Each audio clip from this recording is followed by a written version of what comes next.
আসসালামু আলাইকুম প্রিয় চাকরি প্রত্যাশীগণ। বাংলাদেশ মাদ্রাসা শিক্ষা বোর্ডে একটি নতুন নিয়োগ বিজ্ঞপ্তি প্রকাশিত হয়ে গেছে। আপনার আবেদন করার আগে যে বিষয়গুলো আপনাকে অবশ্যই জানতে হবে তা নিয়েই আজকের এই ভিডিও।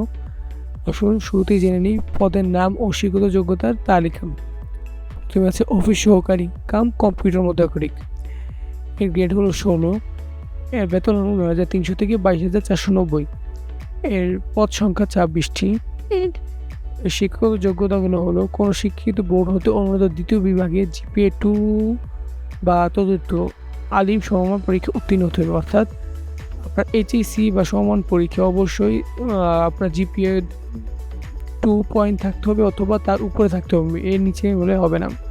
এবং প্রতি মিনিটে বাংলা ও ইংরেজি মুদ্রাক্ষর লিখনে যথাক্রমে 20 ও 28 শব্দের গতি থাকতে হবে, অর্থাৎ বাংলা টাইপের ক্ষেত্রে 20 এবং ইংরেজি টাইপিংয়ের ক্ষেত্রে আপনার প্রতি মিনিটে 28টি শব্দ টাইপ করার দক্ষতা থাকতে হবে। এবং MS Word, MS Excel, PowerPoint, Microsoft Access এবং ইন্টারনেটে অভিজ্ঞতা দেওয়ার কথা বলা হয়েছে। মানে আপনার টুকিটাকি অফিসের কাজ করার অভিজ্ঞতা থাকতে হবে। তারপর হলো বুক বাইন্ডার, গ্রেড হলো 19। এর বেতন হলো 8,500 থেকে 20,570। এর পদ সংখ্যা হলো 2টি।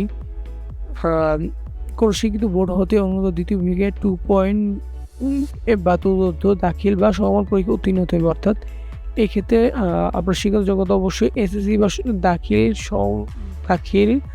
পাস হতে হবে এবং অবশ্যই জিপিএ 2 পয়েন্টের উপর হতে হবে অথবা 2 পয়েন্ট হতে হবে। বিভিন্ন ধরনের বাধাইয়ের কাজে 5 বছরের অভিজ্ঞতা থাকার কোনো প্রার্থীদের অগ্রাধিকার দেওয়ার কথা বলা হয়েছে। মানে যাদের বাধাইয়ের কাজের অভিজ্ঞতা আছে তাদের অভিজ্ঞতা দিবে বলা হয়েছে। তারপর হলো বার্তাবাহক, গ্রেড হলো 19। এর বেতন হলো 8,500 থেকে 20,570। এর পদ সংখ্যা 1টি। 8ম শ্রেণী উত্তীর্ণ হতে হবে এবং মোটর সাইকেল চালানোর দক্ষ প্রার্থীকে অভিযোগ দেওয়ার কথা বলা হয়েছে। হ্যাঁ, তারপর হলো অফিস সহায়ক, গ্রেড 20। এর বেতন হলো 8,250 থেকে 20,010। এর পদ সংখ্যা হলো 17টি এবং 8ম শ্রেণী উত্তীর্ণ হতে হবে। তারপর হলো মালিক, এর গ্রেড হলো 20। এর বেতন হলো 8,250 থেকে 20,010। এর পদ সংখ্যা 1টি এবং 8ম শ্রেণী পাস হতে হবে।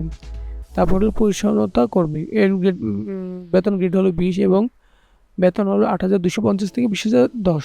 এরও পদ সংখ্যা 1টি এবং এর শিক্ষাগত যোগ্যতা হলো 8ম শ্রেণী পাস। নিয়োগের ক্ষেত্রে অবশ্যই আমাদের প্রার্থীদের অবশ্যই 18 থেকে 35 বছর বয়সের মধ্যে হতে হবে এবং এফিডেভিট গ্রহণযোগ্য হবে না বয়স প্রমাণের ক্ষেত্রে, কথা বলা হয়েছে। এছাড়া আবেদন শুরু হওয়ার তারিখ হলো 11/8/2026 সকাল 10টা এবং আবেদন করার শেষ তারিখ হলো 3/9/2026 রাত 11:59।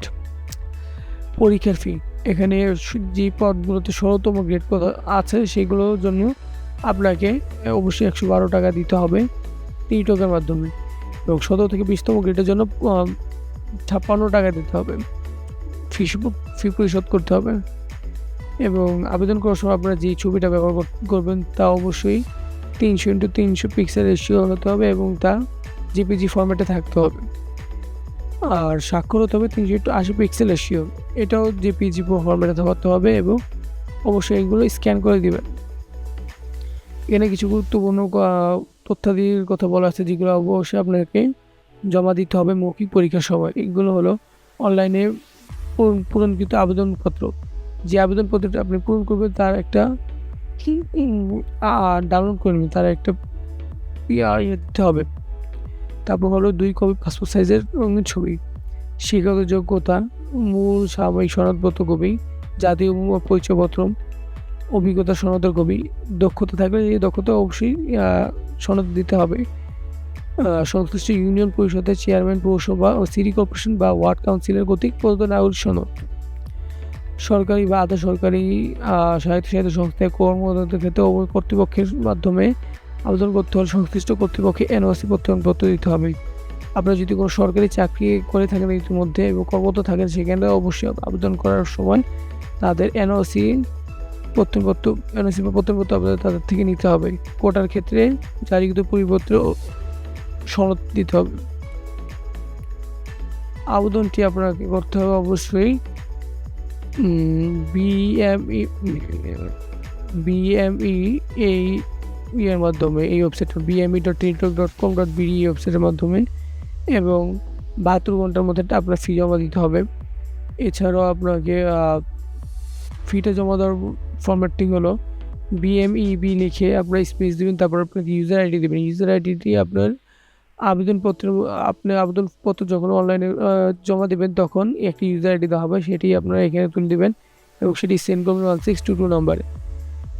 সেন্ড করার পর আপনাকে একটি ফ্রিতে SMS আসবে, সেখানে আপনার পিন নাম্বার দেওয়া থাকবে। তারপর আপনি বিএমই স্পেস ইয়েস লিখে আপনার পিন নাম্বারটি তুলে 162 নাম্বার আবার সেন্ড করে দেবেন। সকল কিছু সম্পূর্ণ হলে এবং সব কিছু ঠিক থাকলে আপনার কংগ্রাচুলেশন, আপনার অ্যাপ্লিকেশন নেম এবং পেমেন্ট কমপ্লিট এটা মেসেজটি আসবে এবং আপনার একটি নতুন ইউজার আইডি এবং পাসওয়ার্ড দিয়ে দেবেন।